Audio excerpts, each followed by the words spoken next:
පින්වත්නි, භාග්‍යවතුන් වහන්සේ වදාළ ධර්මය අතර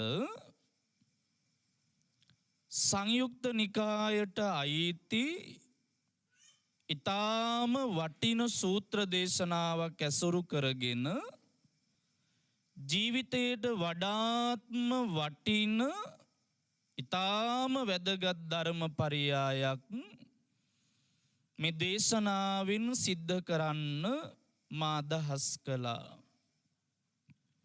ඒ කාලේ බුදුරජාණන් වහන්සේ වැඩ ඉඳලා තියෙන්නේ මහා වනයේ. ඔයත් දන්නවා භාග්‍යවතුන් වහන්සේ කියන්නේ හරියට ගිලානෝපස්ථාන සිදු කළ ශාස්ත්‍රුන් වහන්සේ නමක්.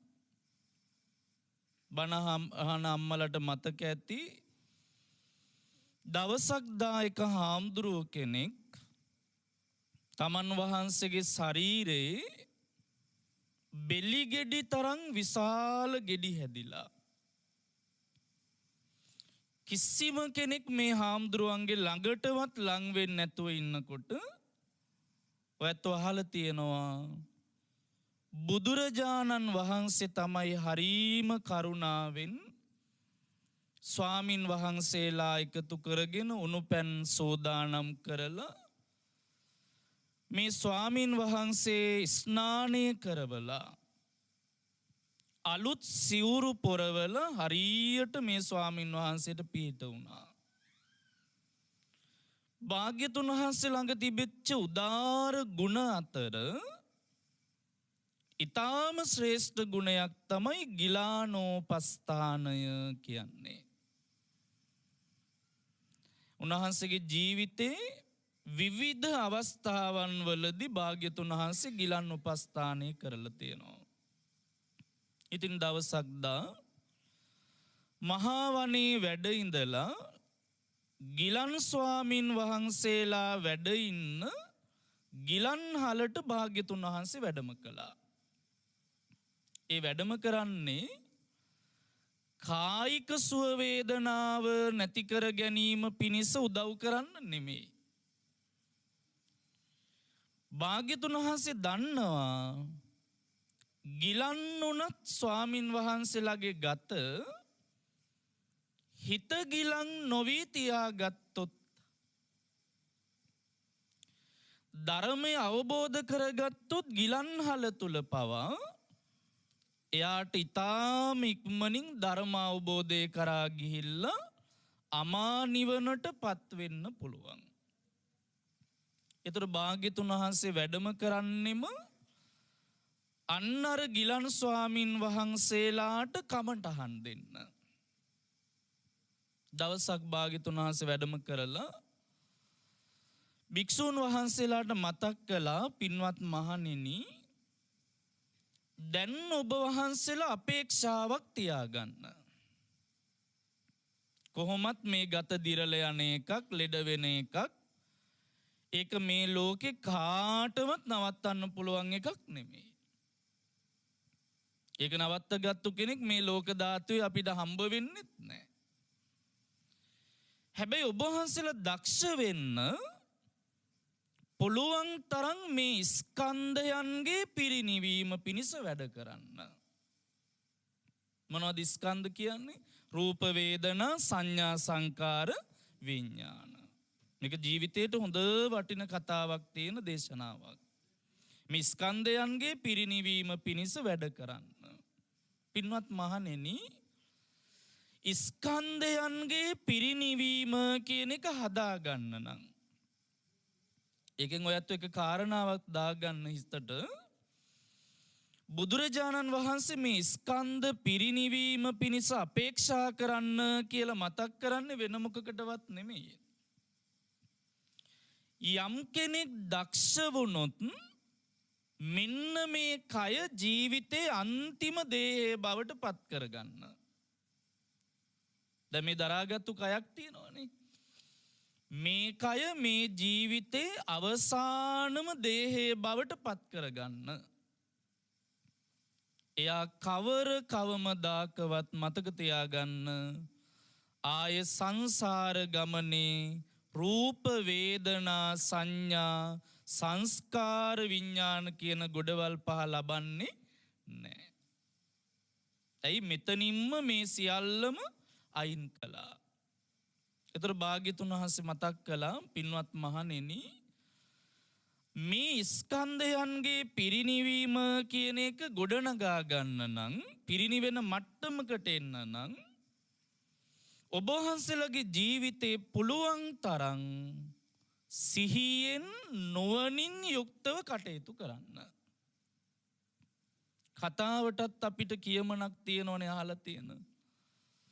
ආමග කෙටි යා යුතු මග දුරයි. ඊළඟට මොකද්ද තියෙන්නේ? අන්න හරි නුවණින් සිහියෙන් තරණය කළ යුතුයි. අවදියෙන් සිහියෙන් තරණය කළ යුතුයි. ධර්මයට දැම්මහම ඔක අනිත් පැත්තට හරව ගන්න ඕන. කොහමද? ආමග දුරයි යා යුතු මග කෙටි. අවදියෙන් සිහියෙන් තරණය කළ යුතුයි. ඇයි ධර්මයේ පැත්තට දැම්මහම මොක වෙනස් වෙන්නේ? දේශනාවේ තියෙන අනමතග්ගෝ යං භික්කවේ සංසාරෝ කියලා නේද? ආමග මහණෙනි කෙටි නෙමෙයි මතක තියාගන්න. ඕගොල්ලෝ ආපු මේ ගමන කොච්චර දුරයිද කියනවා නම් පටන් ගත්තු තැනක්වත් පණවන්න බෑ. ඒ නිසා ආපු ගමන කෙටි කියලා හැදුවොත් කෙටි කියලා අපි හිතාගත්තොත් අපිට ගොඩාක් දුර යන්න හේතු හදන්න වෙනවා. හැබැයි භාග්‍යතුන් වහන්සේ මොකද්ද මතක් කළේ?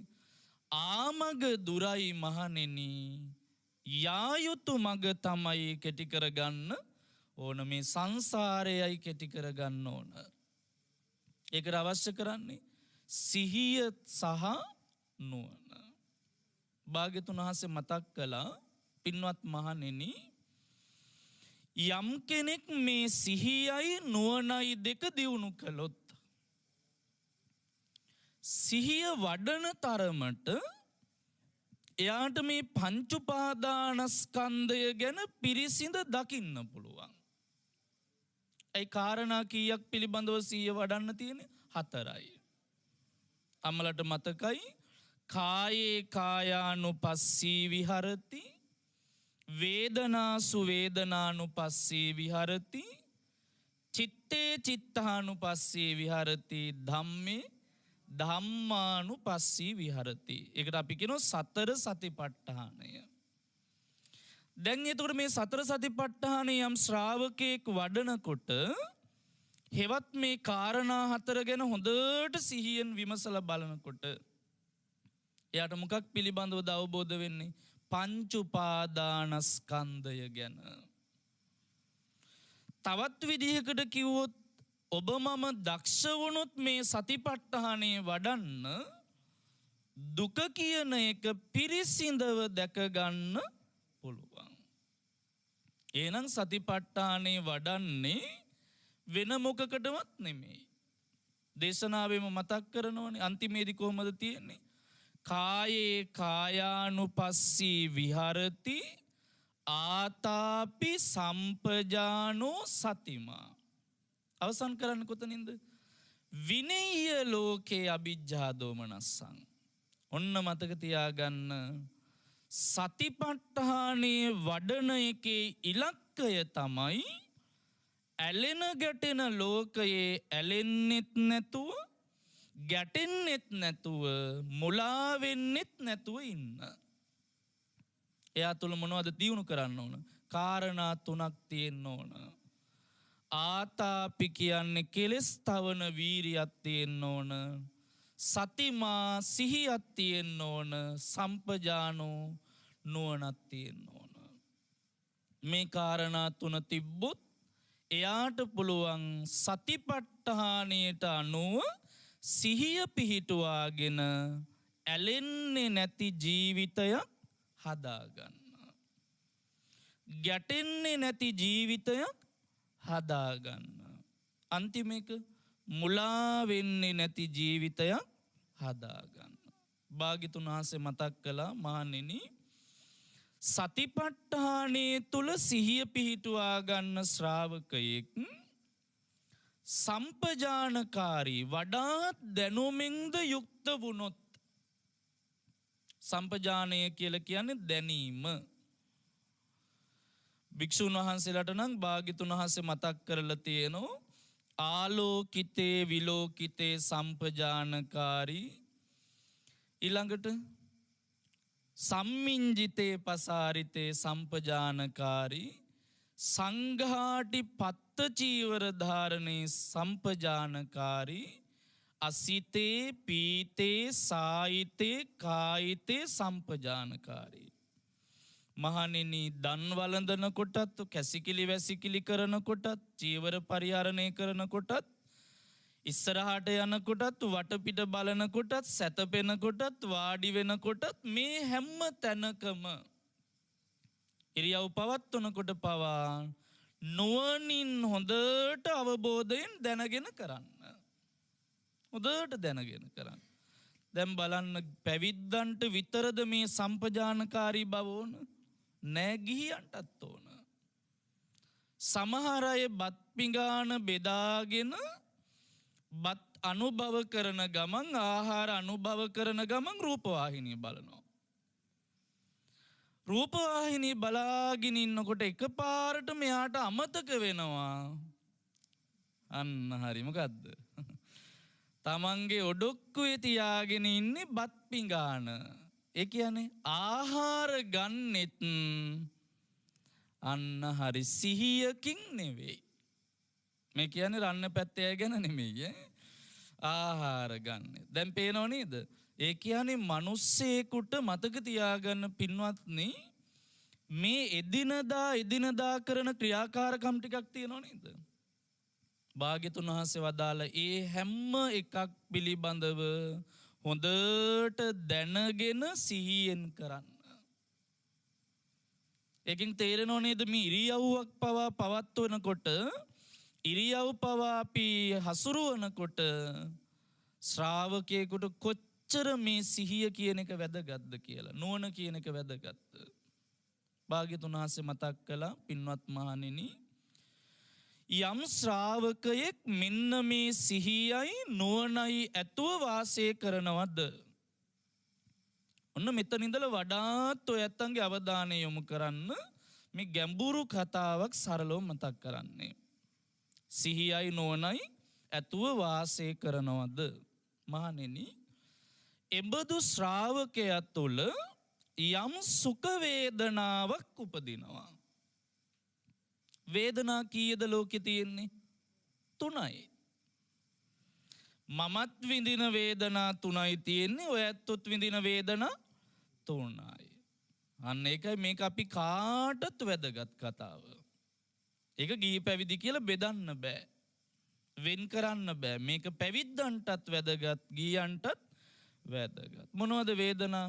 සුඛං වේදනං වේදියමානෝ, දුක්ඛං වේදනං වේදියමානෝ, අදුක්ඛම සුඛං වේදනං වේදියමානෝ. සැප වේදනා කියලා එකක් තියෙනවා, දුක් වේදනා කියලා එකක් තියෙනවා, උපේක්ඛා වේදනා හේවත් මධ්‍යස්ථ වේදනා තියෙනවා. දැන් රන්නේ පැත්තේ අයට මේ තුنين එහාට එකක් හම්බ වෙලා තියෙනවද වේදනා? සැප වේදනාවකුත් නෙවෙයි, දුක් වේදනාවකුත් නෙවෙයි, අදුක්කම සුඛ වේදනාවකුත් නෙවෙයි කියලා 4වෙනි එකක් තියනවද හම්බ වෙලා? නෑ. එහෙනම් මතක තියාගන්න, ලෝකේ තියෙන්නේ වේදනා ස්කන්ධ කීයද? 3යි. ඔය 3 තමයි සංසාරේ විඳලා තියෙන්නේ, මේ ජීවිතෙත් විඳින්නේ, සහ සසරේ සැරිසරන තාක්කල් විඳින්න තියෙන්නේ 3යි. සැප දුක් මධ්‍යස්ථ වේදනා. දැන් භාග්‍යතුන් වහන්සේ වදාලා, ඔන්න දැන් මේක මේ ප්‍රඥාගෝචර ශ්‍රාවකයෙකුගේ කතාවක්. කෙලෙස් සහිත පෘථග්ජන කෙනාගේ කතාවක් නෙමෙයි. මහණෙනි, යම් කෙනෙක් ජීවත් වෙන්නේ සිහියෙන් නම් නුවණින් නම්, එයා තුල යම් සුඛ වේදනාවක් උපදිනකොට අන්න ඒ සුඛ වේදනාව පිළිබඳව එයා විදර්ශනා කරනවා. මොකද්ද කරන්නේ? විදර්ශනා කරනවා. විදර්ශනා කරනවා කියන්නේ විශේෂ කොට බලනවා. කොහොමද බලන්නේ? එයා දන්නවා දැන් මං මේ වෙලාවේ විඳින්නේ සුඛ වේදනාවක්. අන්න දැන් එහෙම හිතන්නකෝ. මේ වෙලාවේ විඳින්නේ සුඛ වේදනාව. දැන් මේ බණ අහන වෙලාවේ ඔයගොල්ලෝ විඳින්නේ මොන වේදනාවද? සුඛ වේදනාව.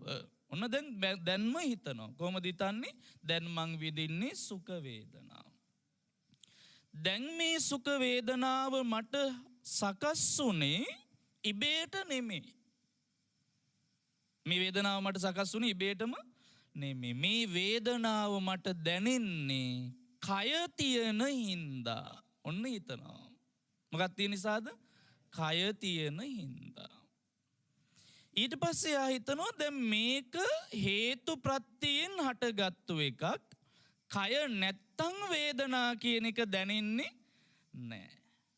හරිනේ පින්වත්නි, දේශනාවේ තියෙනනේ රූපයෙන් තොරව වේදනාව පවතින්නේ නැහැ. සංඥාව පවතින්නෙත් නැහැ. සංස්කාර පවතින්නෙත් නැහැ. විඥානය පවතින්නෙත් නැහැ. එහෙනම් එයා හිතනවා දැන් මේ විඳින සැප වේදනාව කය පදනම් කරගෙන ගොඩ නැගිච්ච එකක්. එතකොට මේ කය කියන්නේ අනිත්‍ය වූ ලක්ෂණයෙන් යුක්ත එකක්. මේ කය කියන්නේ අනිත්‍ය වෙලා යනවා. වේදනාව දැනෙන්නේ කය නිසා නම් කය මුල් කරගෙන හටගත්තු වේදනාව නිට්ටය වෙනවද? නිට්ටය වෙනවද? නැහැ. ඇයි? කයත් අනිත්‍ය නම් වේදනාවත් අනිත්‍යයි. දැන් මෙතනින් නැගිටිනකොට මේ වේදනාවම තියනවද? නැහැ. වෙලාවට අද බෞද්ධ අයකින් මෙතෙන්ට ආවේ අම්මත් බෞද්ධ අයකට මතක් කළේ. මොකද බෞද්ධ අය කියන නිසා පැයෙන් බණ ඉවර කරන්න වෙනවා. දැන් පැය එකමාරක් ගියොත් එහෙම මොකක් වෙයිද? අන්න දැන් මේ සැප වේදනාවම ඔයත්තන්ට අවසානයේදී මොකද්ද වෙන්නේ? දුක් වේදනාවක් බවට පත් වෙනවා. මේක හරි ලස්සන කතාවක්. මේක තේරුම් ගත්තොත් පින්වත්නි නිවෙනවා. මේ කතාව තේරුම් ගත්තොත් නිවෙනවා. ඒතර නෑ සැප වේදනාවක් එනකොට සැප වේදනාව ඇති උනේ කය නිසා. කයත් අනිත්‍යයි. එහෙනම් මේ සැප වේදනාව කොහොමද නිට්ටය වෙලා තියෙන්නේ? මේ සැප වේදනාවත් එහෙනම් මොකද්ද වෙන්නේ? අනිත්‍යයි කියලා එයා කාරණා පහකින් බලන්නේ. ඔන්න මතක තියාගන්න. පළවෙනි එක අනිච්ඡානුපස්සී විහරති. මාත් එක්කම කියන්න. අනිච්ඡානුපස්සී විහරති. දෙක වයානුපස්සී විහරති. කියන්න. තුන විරාගානුපස්සී විහරති. හතරවෙනි එක නිරෝධානුපස්සී විහරති. පස්වෙනි එක පටිනිස්සග්ගානුපස්සී විහරති. ඉක්මනට කියන්න මාත් එක්ක. අනිච්ඡානුපස්සී විහරති, වයානුපස්සී විහරති, විරාගානුපස්සී විහරති, නිරෝධානුපස්සී විහරති, පටිනිස්සග්ගානුපස්සී විහරති. දැන් මෙතන කාරණා කීයක් තියෙනවද? පහයි. මේ කාරණා පහට අනුවයි ඔබයි මම අපි හැම කෙනෙක්ම වේදනාව දිහා බලන්නේ. පැහැදිලි නේද? එතකොට අද අපි බණෙන් ඉගෙන ගන්න මොකක් ගැනද? වේදනානුපස්සනාව ගැන. පැහැදිලිනේ? භාග්‍යතුන් වහන්සේ වදාළ සුන්දර ධර්ම කොටසක් මේ ඉගෙන ගන්න. මේක මේ hina වෙන්න කියන බණක් නෙවෙයි. වේදනානුපස්සනාව ගැන. කොහොමද බලන්නේ? ඔන්න සැප වේදනාව ඇති වෙනකොට සැප වේදනාව දිහා මුලින්ම යා බලනවා අනිච්ඡානුපස්සී. මේ සැප වේදනාව කය නිසා නම් ඇති උනේ.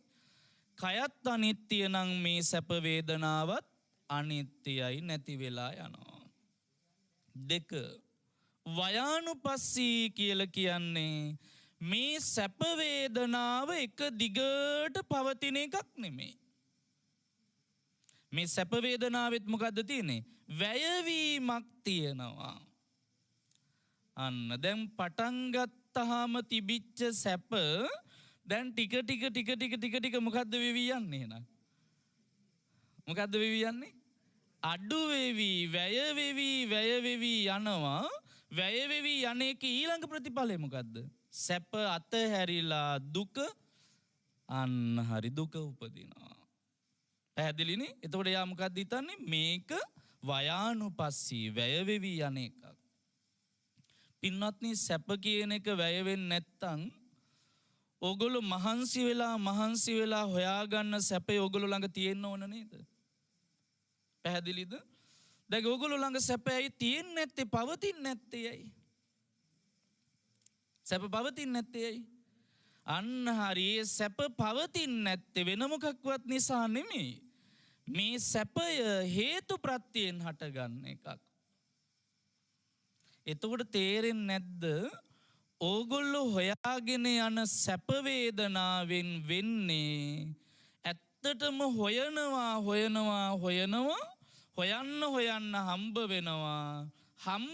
හම්බ වෙන්න ආයිමත් නැති වෙන්න හොයනවා. දැම්මට කියන්න සැප හොයන එක කවද්ද නවතින්නේ? කවද්ද නවතින්නේ? නිවනින් මෙහා නවතින තැනක් නෑ. ඒක පුංචි බබාටත් මං හිතන්නේ තේරුණානේ. නිවනින් මෙහා නම් සැප හොයන එක නවතින තැනක් නෑ. ඇයි පින්වත්නි සංසාරේ පුරාවටම ඕගොල්ලෝ හොයාගෙන ආවෙත් සැපනේ. දුක නෙමෙයි නේද හොයාගෙන ආවේ මොකද්ද? සැප දුකට කැමති නෑ. දුක්ඛ පටික්කුල දුක පිළිකුල් කරා. හොයාගෙන ආවේ මොකද්ද? සැප.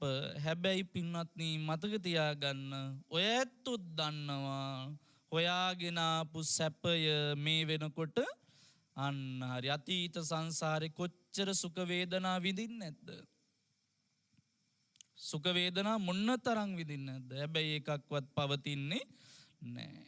එහෙනම් එයා හිතනවා මොන්නතරම් සැපයක් ලැබුවත් මේකත් වැය වෙලා යනවා. තුන්වෙනි එක මේ සැපය කියන එක කෙරෙහි ඇල්ම කියන එක හදාගන්නත් හොඳ නෑ. මේක නොඇලෙන්න ඕන එකක්. මේ විඳින සැපයට ඇලෙන්න හොඳ නෑ. මේකත් නොඇලෙන්න ඕන. ඒකට කියනවා විරාගය කියලා. නිරෝධානුපස්සී ශ්‍රාවකයා හිතන්න ඕන මොන සැපයක් මට හම්බ වුණත් මේ සැපය නැති වෙලා යන එකක්. අන්තිමේක පටිනිස්සග්ගානුපස්සී මේ සැපයත් මම දුරු කරන්න ඕන. සැපේ කෙරෙහි තියෙන චන්දරාගේ ප්‍රහීන කරන්න ඕන. හේතුව තමයි මෙන්න මේ සුඛාස්වාදයට විතරක් මම ආස කළොත් මට කවදාකවත් නිවන් දකින්න වෙන්නේ නෑ. දැන් බලන්න තේරුණා නේද කතාව? කාරණා පහක් අනුව මේ විදියට බලනවා. එහෙම බලනකොට එයාට යම් සැප වේදනාව කෙරෙහි තියෙන රාගානුසයක් තියෙනවා නම් ඇල්මක් තියෙනවා නම් දැන් හොඳට කල්පනා කරලා උත්තර දෙන්න. ඒ ඇල්ම මොකද්ද වෙන්නේ? නැති වෙලා යනවනේ පින්වත්නි. ඇයි නැති වෙලා යන්නේ? එයා දන්නවා සැප වේදනාව අනිත්‍යයි වැය වෙලා යනවා. ඒකට නොඇලෙන්න ඕන නැති වෙලා යන එකක් දුරු කරන්න ඕන එකක් කියලා. ඔන්න ඔය විදිහට මේ සැප වේදනාවම විදර්ශනාව පැත්තට හරවනකොට සැප වේදනාව කෙරෙහි තියෙන ඇල්ම මොකද්ද වෙන්නේ? අඩු වෙලා යනවා, දුරු වෙලා යනවා. රාගය කියන එක නැති වෙලා යනවා. මේකෙන් කියන්නේ ඕනම සැප වේදනාවක් විඳලා ඒක විදර්ශනා කරන්න කියලා නෙමෙයි. එහෙනම් ඉතින් පින්වත්නි අධාර්මිකවත් අපිට සැපේ හොයන්න පුළුවන් නේ. මේ කියන්නේ අධාර්මිකව හොයන සැපය ගැන නෙමෙයි. ගිහියන්ට తాවකාලිකව මේ මනුස්ස ලෝකේ ඉන්න තාක්කල් සැප විඳින්න බුදුදහම විරුද්ධ නැහැ. සැප විඳින්න විරුද්ධ නැහැ. විරුද්ධ නැති වෙන්න හේතුව තමයි පංචකාමයේ ඔය ඇත්තන්ට ජීවත් වෙන්න අවශ්‍යයි. හැබැයි මතක තියාගන්න අධාර්මිකව සැප වේදනාව හොයන්නේ නැහැ. සැප විඳින්නේ ධර්මානුකූලවයි. ධර්මානුකූලව ඔයගොල්ලෝ විඳින සැපයත් මොන පැත්තට දරව ගන්න ඕන? විදර්ශනාව පැත්තට. ඕනම සැපයක් විඳලා විදර්ශනා කරනෝ නෙමෙයි. එහෙමනම් ඉතින් වැරදි කාම සේවනය කර විදර්ශනා කළාම ඉවරයිනේ. අනේ මං අදත් කාම සේවනය කළා ඒ ලැබපු සැපත් අනිත්‍ය වෙලා යනවා කියලා හිතුවාම හරියනවද? නෑ. ඒකෙන් තේරුම් ගන්න ධර්මානුකූලව සැපය හොයන්නේ හොයන සැපය ලැබෙනවද? ලැබෙන සැපය ගැන විදර්ශනා කරනවා. ඒතර විදර්ශනා කරනකොට යා ඒ සැපයට ඇලෙන්න යන්නේ නෑ. ඇලෙන්නේ නැති තැන රාගය කියන එක ගොඩ නැගෙන්නේ. ඊළඟට භාග්‍යතුන් වහන්සේ මතක් කළා පින්වත් මහණෙනි ඔන්න ඔය විදිහටම දැන් සැප වේදනාව නැති වෙලා දුක් වේදනාවක් උපදිනවා. හරින සැප වේදනාවම හැම වෙලාවෙම තියෙන්නේ. දැන් තාත්තා ඉන්නකොට සැපයි. යම් සැප වේදනාවක් තිබුණා. තාත්තා නැති වෙලා ගියාම අන්න ඒ සැප වේදනාව මොන වේදනාවක් බවටද පත් උනේ? දුක් වේදනාවක් බවට පත් වුණා. ඔන්න දැන් හිතන්නකෝ ඒ දුක් වේදනාව කියලා.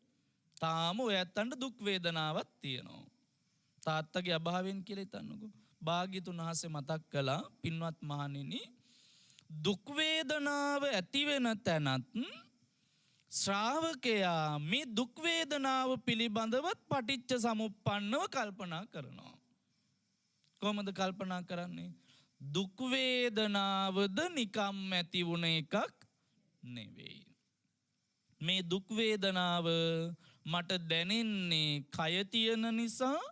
එහෙනම් කයත් අනිත්‍ය වෙලා යනවනම් මෙන්න මේ දුක් වේදනාවත් අනිත්‍ය වෙලා යන එකක් කියලා ඔන්න ඒකේ අනිත්‍ය හැටියට දකිනවා. ඒක ඔය ඇත්තන්ට තේරෙන්න ඕනේ. දැන් තාත්තා නැති වෙච්චාම පළවෙනි දවසේ තිබ්බ දුක් වේදනාවම නෙමෙයි දෙවෙනි දවසේ වෙනකොට තියෙන්නේ. දෙවනි දවසේ තිබිච්ච දුක් වේදනාවම නෙමෙයි තුන්වෙනි දවසේ. දැන් එනකොට මේ වෙනකොට ඔය ඇත්තන්ට අර අහිමි වුණා කියලා ඒ මොහොතේ දැනිච්ච දුක් වේදනාවම පවතින්නේ නේද? මොකක් නිසාද? අන්න හරියේ දුකත් අඩු වෙවි යනවා. ඒතකොට දැන් විදර්ශනා කරන ශ්‍රාවකයා ඇත්තටම දුක් වේදනාව ඉක්මනින් විදර්ශනාවට හරව ගන්න ඕනේ. කොහොමද හරවගන්නේ? සැප වේදනාවත් අනිත්‍ය වෙලා ගියා නම් මේ දුක කියන එක හැමදාම පවතින්නේ නැහැ. මේ දුක් වේදනාවත් අනිත්‍යයි, වැය වෙලා යනවා.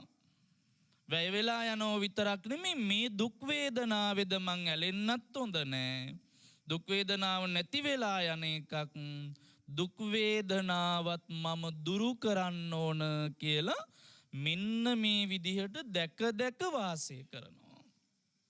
භාග්‍යතුන් වහන්සේ වදාළ මහණෙනි දුක් වේදනාව ඔන්න ඔය විදිහට විදර්ශනා කරනකොට දැන් සැප වේදනාව ඇලුනොත් මොකද්ද වැඩෙනවා කිව්වේ? රාගය.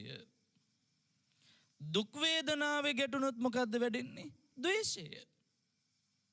හොඳට මතක තියාගන්න අඬන එක, වැළපෙන එක, ශෝක කරන එක අයිති වෙන්නේ දෝමනස්ස සහගත බවට. ඒක සෝමනස්ස සහගත බවක් නෙමෙයි. ඒක අයිති මොකටද? දෝමනස්ස, හිතේ ගැටීම. ගැටෙන්න එහෙනම් දැන් මොකද්ද බලවත් වෙන්නේ? අකුසල්. දවසක් දා බුදුරජාණන් වහන්සේ මහණෝ මහණෙනි දැන් ඔන්න බලන්න මේ ලස්සන කතාව හොඳට තේරුම් ගන්න. බුදුරජාණන් වහන්සේගේ ධර්මයේ දන්න ශ්‍රාවකයයි ධර්මයේ නොදන්න ශ්‍රාවකයයි මේ වේදනා කියන ඒවා ජීවිතේ බාර ගන්න විදිය. පැහැදිලිනේ? ධර්මයේ දන්න කෙනා සහ නොදන්න කෙනා වේදනා ජීවිතේ බාර ගන්න විදිය. දවසක් දා භාග්‍යතුන් වහන්සේ අහනවා මහණෙනි ඔබ වහන්සේලා දන්නවද මේ පෘථග්ජන කෙනෙකුයි ආර්ය ශ්‍රාවකයෙකුයි විඳින වේදනාවේ වෙනස? එම වෙනසක් තියනවද කියලා ඇහුවා. විශේෂයක් තියනවද කියලා ඇහුවා. ඒතර ස්වාමීන් වහන්සේලා මතක් කළා ස්වාමීනි භගවං මූලිකා ධම්මා මේ ධර්මයේ පවතින්නේ බුදුරජාණන් වහන්සේ මුල් කරගෙන. භගවන් නෙත්තිකා භාග්‍යතුන් වහන්සේ නේත්‍රු කොටයි මේ ධර්මය පවතින්නේ. භගවම් පටිසරණා ස්වාමීනි මේ ධර්මයට පිළිසරණත් ඔබ වහන්සේනේ. ඒ නිසා ඔබ වහන්සේම අපිට දේශනා කරන්න කොහොමද කෙලෙස් සහිත කෙනා සහ කෙලෙස් දුරු කරගෙන යන කෙනා මෙන්න මේ වේදනාව කියන එක විඳින්නේ. ඔන්න හොඳට තේරුම් ගන්න. භාග්‍යතුන් වහන්සේ මතක් කළා මහණෙනි පෘථග්ජන කෙනෙකුට දැන් මේ දුක් වේදනාව එනකොට එයා වේදනාව හඳුනන්නේ නැහැ. මොන වේදනාවද? එකම වේදනාවක්වත් හඳුනන්නේ නැහැ. සැප වේදනාව හඳුනන්නෙත් නැහැ. දුක් වේදනාව හඳුනන්නෙත් නැහැ. අදුක්කම සුඛ වේදනාව හඳුනන්නේ නැහැ. හඳුනාගන්නේ නැහැ. මහණෙනි මෙන්න මේ වේදනාව හඳුනන්නේ නැති නිසා එයා දන්නේ වේදනාව හටගන්නේ ස්පර්ශයෙන් කියලා. හරිනේ කයට ස්පර්ශය කියන එක දැනෙනවා. ඒ ස්පර්ශයෙන්ුත් වේදනාව කියන එක සකස් වෙනවා. එයා හඳුනන්නේ ස්පර්ශයෙන් තමයි වේදනාව හටගන්නේ. එයා හඳුනන්නේ මේ වේදනාවද දුරු කරන්න ඕන එකක් කියලා. එයා හඳුනන්නේ වේදනාවේ తాවකාලික ආස්වාදයක් තියෙනවා නැත්තේ නෑනේ පින්නත්නි. දැන් ආදරෙන් මගේ පුතේ කියලා කතා කරනකොට මේ අම්මලාට කොච්චර සැනසෙල්ලක් දැනෙනවද? ආස්වාදයක් තියෙනවා. පැහැදිලි නේද? ආස්වාදයක් දැනෙනවා. ඇයි ඒ වෙලාවේදී දුකක් දැනෙන්නේ නැහැ නේ? මොකද්ද දැනෙන්නේ? සැපයක් දැනෙන්නේ, සතුටක් දැනෙන්නේ. ආදරෙන් කතා කරනකොට දුක් වේදනා ඇති වෙන්නේ නැහැ නේ. හිතට හරියට සතුටක් ඇති වෙනවා. වේදනාවෙත් ආස්වාදයක් තියෙනවා මතක තියාගන්න. හැබැයි ආස්වාදේ විතරක් නෙමෙයි ඊළඟට මොකද්ද තියෙන්නේ? ආදීනවයක්. ඒ වේදනාවේ ආස්වාදේ තිබුණට වැඩක් නැහැ. ආදීනවය කියලා එකක් තියෙනවා. අනිත්‍යයි. ඒ වේදනාව අනාත්මයි. Tamanට ඕන විදියට වසඟේ පවත්වන්න බෑ පින්නත්නි. දැන් බලන්න මේ අම්මලා බෝධි පූජා තියන තරමක් තියන්නේ මොන වේදනාව වෙනුවෙන්ද? සැප වේදනාව. ඖෂධ පූජා කරන තරමක් පූජා කරන්නේ මොන වේදනාව වෙනුවෙන්ද? සැප වේදනාව. සමහරලාට දානි පූජා කරලා ප්‍රාර්ථනා කරන තරමක් ප්‍රාර්ථනා කරන්නේ මොන වේදනාවද? සැප වේදනාව. පන්සල් ගිහිල්ලා පහන් පත්තු කරලත් මතක් කරන්නේ මොන වේදනාවද? සැප වේදනාව. හැබැයි ජීවිතේ කවදාකවත් සැප වේදනාව විතරක් ඕගොල්ලන්ට විඳින්න හම්බෙලා තියෙනවද? නෑ. සැප වේදනාව විතරක් හම්බ වෙලා නෑ. අන්න එනම් මතක තියාගන්න. අපිට ආස්වාදයට කැමැත්තක් ඇති වුණාට වැඩක් නෑ. හේතුව තමයි ආස්වාදේ විතරක් ලැබෙන්නේ. පැහැදිලි නේද? අපි බලාපොරොත්තු වෙන්නේ ආස්වාදේ තමයි. හැබැයි ලැබෙන්නේ නැහැ. මොකද්ද තියෙන්නේ? ආදීනවයක් තියෙනවා. ආදීනව විතරද නෑ, නිස්සරණයක තියෙන්න ඕන. ඒක දුරු කරන්න ඕන, නැති කරන්න ඕන එකක්. දැන් මේ පෘථග්ජන කෙනා මේ මොකක්වත් දන්නේ නෑ. දන්නේ නැති නිසා දුක් වේදනාව එනකොට යා හඬනවා, වැළපෙනවා, ශෝක කරනවා, අත් දෙකෙන් පපුවට ගසා ගන්නවා, නොයෙක් ආකාරයට මෙයා මේ දුක කියන එක පිළිගන්න යනවා. ඊළඟට දුකෙහි බැස ගන්න යනවා. දුකේ බැස ගන්න යනකොට මොකද්ද වෙන්නේ? ඒ වේදනාවම පදනම් කරගෙන දුක් වේදනාව තමන්ගේ හිතේ ක්‍රෝධය හෙවත් ගැටීම කියන එක ඇති වෙනවා. අන්න එහෙනම් මතක තියාගන්න, අඬන්න බන කියන එක පවා බුදුදහමට අනුව සුදුසු නෑ. දැන් හිතන්න අම්මලා තාත්තලා වට කරගෙන අඬනවා මව්පිය වන්දනා කියලා. එතකොට දැන් අර දරුවන්ට සියුම්ම තමන් තුළ හිතන්නකො දැන් අම්මට බැනලා තියෙනවා කියලා. අම්මා කෙරෙහි කවදාක හරි නරක විදියට හිතලා තියෙනවා කියලා. අර අඬනකොට තමන්ගේ කඳුළුත් එක්ක තමන්ගේ හිතේම ගැටීමක් ඇති වෙනවද නැද්ද? අනේ මං මෙහෙම කරගත්තු කෙනෙක් කියලා ද්වේෂය බලවත් වෙන්නේ නැද්ද? බලවත් වෙනවා. එහෙනම් මතක තියාගන්න බුදුදහමේ තියෙන්නේ අඬන්න බණ කියන්න නෙමෙයි hina වෙන්න බණ කියන්න.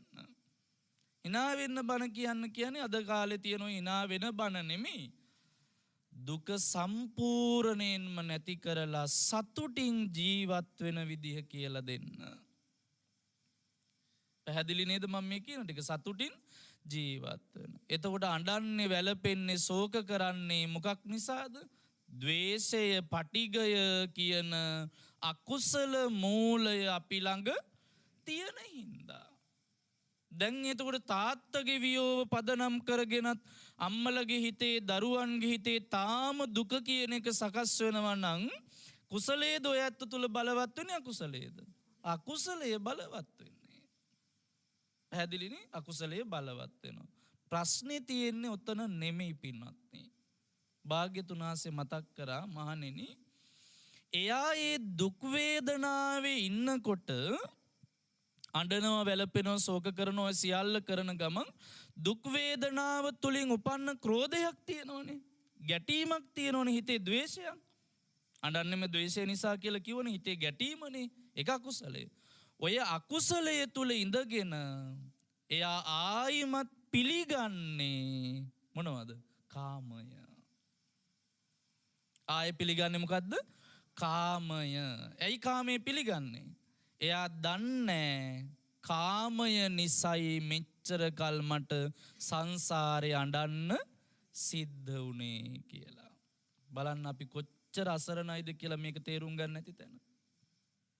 එයා ආයිමත් පිළිගන්න යන්නේ කාමේ නිසා කියනවා අහිමි වෙන තැනම සංසාරේ උපදින භවයක් පාසාම ඔබ මගේම වෙන්නත් ඕන, මම ඔබෙම වෙන්නත් අන්න. ඒත් මොකද්ද? ආයිත් පිළි අරගෙන තියෙන එතකොට මොකද්ද? කාමේ. එතකොට එයා දන්නවද දැන් අඬන්නෙත් කාමේ නිසා කියලා? දන්නේ. දැන් අඬන්නේ කාමේ නිසා කියලා එයා දන්නවද? දන්නේ. භාග්‍යතුන් වහන්සේ මතක් කළා මහණෙනි, එයා දන්නේ කාමය අතහැරියහම දුක කියන එක දුරු කරන්න පුළුවන් කියලා. ඒ නිසා එයා අඬ අඬා ආයිමත් කාමේ තමයි පිළිගන්න යන්නේ. දැන් සමහර මිනිස්සු බලන්න, සමහර වෙලාවට කවුරු හරි දුක් වේදනාවක්, කවුරු හරි නිසා දුක් වේදනාවක් ඇති වෙනකොට, කවුරුත් නිසා දුක් වේදනා දුන්නා නෙමෙයි, හැදුනා නෙමෙයි, අපේම හිතේ කෙලෙස් නිසායි අපි දුක් විඳින්නේ. හැබැයි යාට පේන්නේ අසවලා නිසා තමයි මම දුක් වෙන්නේ සහ දුක් විඳින්නේ. එතකොට සමහර මිනිස්සු අඬලා අන්තිමේදී දත් මිටි කාගෙන කියනවා, දැකලා තියනවද? නෑ මම අඬන්නේ. මෙච්චර වෙලා අඬලා කියනවා නෑ මම අඬන්නේ. හොඳ වැඩක් කරන්නම්කෝ මම කියලා. මොකද්ද හිතන්නේ? ඒ ගැටීමත් එක්කම ද්වේෂය බලවත් වෙලා ආපහු තව කෙනෙක් එක්ක ක්‍රෝධ කරන්න, ගැටෙන්න, පලිගන්න කියන චේතනාවක් හදාගන්නේ නැද්ද? හදාගන්න. සමහර මිනිස්සු එහෙම ඉන්නෝනේ. දැන් හිතන්න හොඳට ආදරය කරන දෙන්නෙක් ඉන්නවා. දන්නේම නැතුව එක්කෙනෙකුට වෙන් වෙන්න වෙනවා. වෙන් වුණාම යා අනිත් කෙනාට රිද්දන අදහසින් ආයිමත් කොහෙටද? ආපහු තැනකට බැඳෙනවා. එතකොට යා දන්නවද කලින් බැඳිලත් මට ආවේ දුක, දැන් බැඳුනහමත් මට කවදා හරි දුක තියෙනවා කියලා දන්නවද? නෑ. එයාට ඒක ගැන අවබෝධයක් තියෙනවද? අවබෝධයක් නෑ. එහෙනම් බුදුරජාණන් වහන්සේ මතක් කරනවා මහණෙනි, මෙන්න මේ විදිහට දුක මුල් කරගෙන එයා ආයිමත් කාමය නම් පිළිගන්නේ, ගැටෙන තැන පටිඝානුසය, ඇලෙන තැන රාගානුසය, මේ වේදනා දෙකම රහිත තැන ඇතිවන උපේක්ඛා වේදනාවේ මිනිස්සු අවිද්‍යාවෙන් මුලා වෙනවා. දැන් එතකොට පැහැදිලි නේද පින්වත්නි? සංසාරේ කෙලෙස් ඇති වෙන්න එක හේතුවක් තමයි වේදනාව කියන එක අවබෝධ කරලා නැතිකම. එහෙනම් බුදුරජාණන් වහන්සේගේ ශ්‍රාවකයෙක් මොකද්ද කරන්න ඕන? මේ ජීවිතයේ සියලු වේදනා පිළිබඳව විදර්ශනා කරන්න ඕන. එතකොට දන්නවා මේ වෙලාවේ කොච්චර සැප වේදනාවක හිටියත් මේ සැප වේදනාවේ මං බැස ගන්න යන්න හොඳ නෑ. මේ සැප වේදනාව සතුටින් බාර ගන්න යන්න හොඳ නෑ. හේතුව තමයි සැප වේදනාව කියන්නේ නිත්‍ය වූ දෙයක් නෙමෙයි අනිත්‍ය වූ දෙයක්. පැහැදිලි නේද? එතකොට මෙන්න මේ වේදනා තුන ගැන විදර්ශනා කරනකොට සැප වේදනාවේ ඇලෙන්න යන්නෙත් නෑ, දුක් වේදනාවේ ගැටෙන්න යන්නෙත් නෑ, මධ්‍යස්ථ වේදනාවේ මුලා වෙන්න යන්නෙත් නෑ. දැන් හිතන්නකෝ ඔයත්තන්ට සැප තියෙනවා, සැප විඳිනවා, හැබැයි ඇලෙන්න යන්නේ නෑ. දුක එනවා, දුක එනකොට ඔයගොල්ලෝ ගැටෙන්න යන්නේ, ඒකත් දරාගෙන ඉන්නවා. මේ වෙලාවේ කම්පාවට පත් වෙන්නත් හොඳ නෑ, කාටවත් දොස් කියන්නත් හොඳ නෑ, කවුරුත් මේකට වැරදිත් නෑ. මේ දුක් වේදනාවද මගේම සංස්කාර ගොඩවල් නිසා තමයි මම විඳින්නේ. සැපයක් එනකොටත් හිතනවා මගේම සංස්කාරවල විපාක හැටියටයි මම මේ සැපය විඳින්නේ. එහෙනම් මේ සියල්ල ඇති වෙලා නැති වෙලා යනවා කියලා හොඳට සිහිනුවණින් වාසය කළොත් බුදුරජාණන් වහන්සේ මතක් කළා, මහණෙනි, එයා සැපයක් විඳිනවා, හැබැයි ඒ සැපයට බැස ගන්න යන්නේ නෑ. සැපය සතුටින්ම බාර ගන්න යන්නේ නෑ. මොකද්ද? එයා පෘථග්ජන කෙනෙක් වගේ කෙලෙස් තුල ඉඳලා සැප විඳින්න යන්නේ නෑ. දැන් බලන්න, රහතන් වහන්සේට සැපය දැනෙන්නේ නැද්ද? දැනෙනවා. දුක් වේදනාව දැනෙන්නේ නැද්ද? දැනෙනවා. ඒතර මොකද්ද වෙනස? රහතන් වහන්සේ සැපෙහි ඇලෙන්නෙත් නෑ, දුකෙහි ගැටෙන්නෙත් නෑ, මධ්‍යස්ථ වේදනාවේ මුලා වෙන්නෙත් නෑ. ඒතර රාගය නෑ, ද්වේෂය නෑ, මෝහය නෑ. එහෙනම් මතක තියාගන්න, අපි හැම කෙනෙක්ම දක්ෂ වුණොත් මෙන්න මේ විදිහට හිතන්න. කොහොම හිතන්නද? මේ කියන හැම සැප වේදනාවක්ම දුක් වේදනාවක්ම කය අවසන් වෙනකන් විතරයි ලැබෙන්නේ. පැහැදිලිනේ? මේ ජීවිතේ ඉවර වෙනකොට මේ කියන වේදනත් මොකද්ද වෙන්නේ? නැති වෙලා යනවා. එහෙනම් මේ කය පවතින තුරාවටයි කායික වේදනා, මානසික වේදනා සියල්ලම දැනෙන්නේ. ජීවිතේ තියෙන තාක්කල් විතරයි කායික වේදනා, මානසික වේදනා දැනෙන්නේ කියලා අන්න ඒ විදිහට කය තියනකම් පැති වෙලා නැති වෙලා යන වේදනා ගැන ඇලෙන්නේ නැතුව, ගැටෙන්නේ නැතුව, මුලා වෙන්නේ නැතුව ඒ වේදනාව විඳිනවා නම් වේදනාව කියන එක උපාදානයේ වන මට්ටම දුරු වෙලා යනවා. වේදනා උපාදානයක් නැත්තම් උපාදාන නිරෝධා භව නිරෝධෝ, වේදනාව මුල් කරගෙන කර්ම සකස් කරන මට්ටම නැති වෙලා යනවා. භව නිරෝධා ජාති නිරෝධෝ, විපාක පිණිස කර්ම හැදෙන්නේ නැත්තම් නැවත නැවත නැවත ජරා මරණ දුකට වැටෙන්නේ නැහැ. දැන් එතකොට බණහන ඔය ඇත්තන්ට තේරෙනව නේද? සැප වේදනාවේ ඇලෙන්න තමයි ආයි සැප වේදනාව විඳින්න අවශ්‍ය කරන හේතු හදාගන්නේ කියලා. දුක් වේදනාවේ ගැටෙන්න ආයිත් එයා දුක් වේදනාව තුල ඉඳගෙනම සැප වේදනාවට හේතු හදාගන්නවා කියලා තේරෙනව නේද? එතකොට තේරුම් ගන්න, වේදනා ස්කන්ධ ළඟ ශ්‍රාවකේ කොච්චර දුර්වල වෙලා සසරට බැඳෙනවද? ධර්මයේ තුලින් මේ වේදනාව පිළිබඳව බලන්නේ නැති වුණාම. දැන් සංසාරේ අපි දුක් විඳින එක අහන්න දෙයක්ද එතකොට? නෑ. දුක් විඳින එක සාධාරණද නැද්ද? සාධාරණයි පින්වත්නි. ඇයි සාධාරණ? අපි හැමදාම කරලා තියෙන සැප වේදනාව වෙනකොට සැප වේදනාවේ බැස ගන්නවා, සතුටින් බාර ගන්නවා, ඇලෙනවා, රාගේ බලවත් කරනවා, දුක් වේදනාව වෙනකොට ගැටෙනවා, ද්වේෂේ බලවත් කරනවා, මධ්‍යස්ථ වේදනාවේ මුලා වෙනවා. ඉතින් රාග දේශ මෝහ තියෙන තාක්කල් සංසාරයේ හම්බ වෙනවා මිසක් නිර්වාණය හම්බ වෙන්නේ නැහැ. දැන් බලන්න කොච්චර කතාව පැහැදිලිද කියලා. බුදුරජාණන් වහන්සේ අවසානයටත් මතක් කළා, මහණෙනි, වැටියක් තෙලුත් තියෙන තාක්කල් විතරයි පහන දැල්වෙන්නේ. තිරයක් නැත්තම්, තෙලුත් නැත්තම් ප්‍රත්‍ය නැති තැනක පහන දැල් වෙන්න විදිහක් නෑ.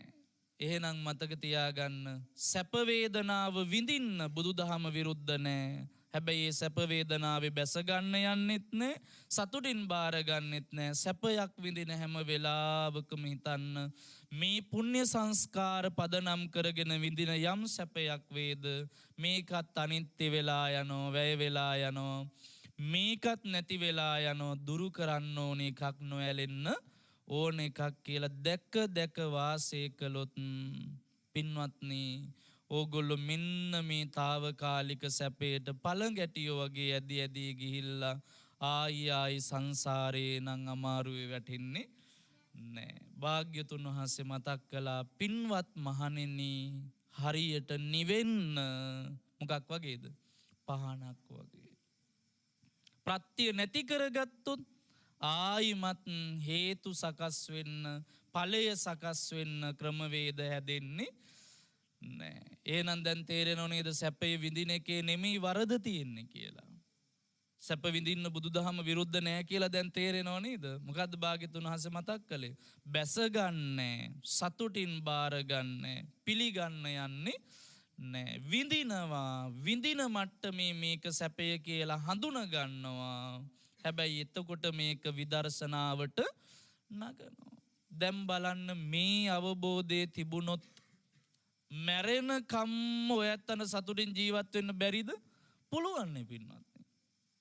දැන් මේ අවබෝධය හදාගත්තොත් මැරෙන කම්ම ඔයගලන්ට සතුටින් ජීවත් වෙන්න බැරිද? පුළුවන්.